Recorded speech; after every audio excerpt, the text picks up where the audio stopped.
Hello, আসসালামু আলাইকুম। আপনারা কেমন আছেন? আমি আলহামদুলিল্লাহ ভালো আছি।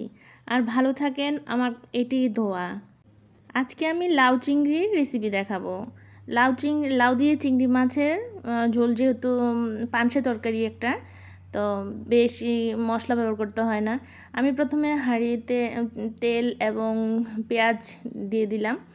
পেঁয়াজটাকে আমি একটু ভাজা নিচ্ছি, যেহেতু পেঁয়াজের উপর হলুদ, মরিচ, আদা সবই দিব অল্প অল্প পরিমাণে।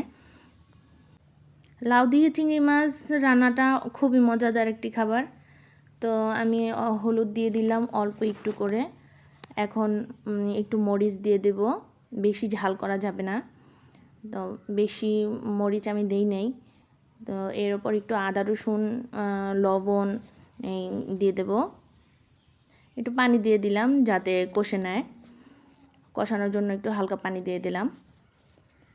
তো এখন একটু করে এখন আদা দিয়ে দিলাম। এখন আমি নেড়ে চেড়ে দেব লবণ দিয়ে।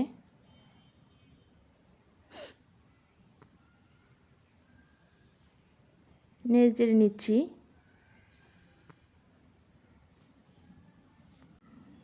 গাইস, আপনাদের কাছে আমার এই রেসিপিটা যদি ভালো লেগে থাকে, প্লিজ সাবস্ক্রাইব করবেন আমার চ্যানেলটিকে, লাইক কমেন্ট শেয়ার করবেন। এখন আমি চিংড়ি মাছগুলি দিয়ে দিলাম। চিংড়ি মাছটি আমি একটু কষিয়ে নেব। একটু হালকা ঢাকা দিয়ে দিলাম, ঢাকার জন্য একটু কষিয়ে নেক। তারপর ঢাকা উঠিয়ে আমি দেখব যে কি পরিমাণে আছে হলুদ মরিচের অবস্থাটা। হ্যাঁ, একটু কষে আসছে।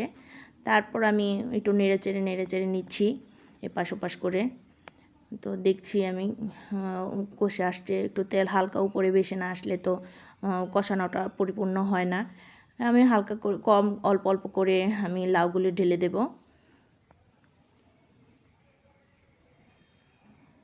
লাউগুলো আমি ঢেলে দিচ্ছি অল্প অল্প করে। আমি ঢাকা দিয়ে দিব কিছুক্ষণের জন্য।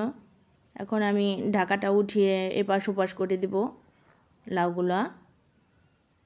লাউ দিয়ে চিংড়ি মাছের ঝোল খুবই মজাদার একটি খাবার, এবং আমাদের প্রিয় নবী হযরত মুহাম্মদ সাল্লাল্লাহু আলাইহি সাল্লামের ওনার খুবই প্রিয় একটি তরকারি ছিল লাউ। তরকারিটা উনি অনেক পছন্দ করে খেতেন। তো লাউতে অনেক ক্যালোরির পরিমাণও কম থাকে, শরীরের জন্য স্বাস্থ্য উপযোগী। তো আমি একটু নেড়ে চেড়ে দিয়েছি। তারপর আমি ঢাকা উঠিয়ে দিলাম, দেখি যে কী অবস্থা। একটু ভালোই। উপরে আমি একটু টমেটো ছিটিয়ে দিব সিদ্ধ হয়ে যাওয়ার জন্য। একটু একটু করে আমি টমেটো দিয়ে দিলাম। এখন আমি ঢাকা দিয়ে দিলাম। ঢাকা উঠিয়ে নিচ্ছি, আবার একটু নাড়াচাড়া করে দেব, দেখব কি অবস্থা হয়েছে, সিদ্ধ হয়ে গেছে কি না। নেড়ে চেড়ে দেখছি যে না, ভালোই সিদ্ধ হয়ে গেছে। তার উপরে আমি মাঝে একটু দেখে নেব লবণটা হয়েছে কি না। স্বাদ মতন লবণ না হলে তো আবার ভালো লাগবে না। উপরে হালকা কাঁচামরিচ ছিটিয়ে দিলাম, যেহেতু আমি শুকনো গুঁড়ামরিচ কম দিয়েছি।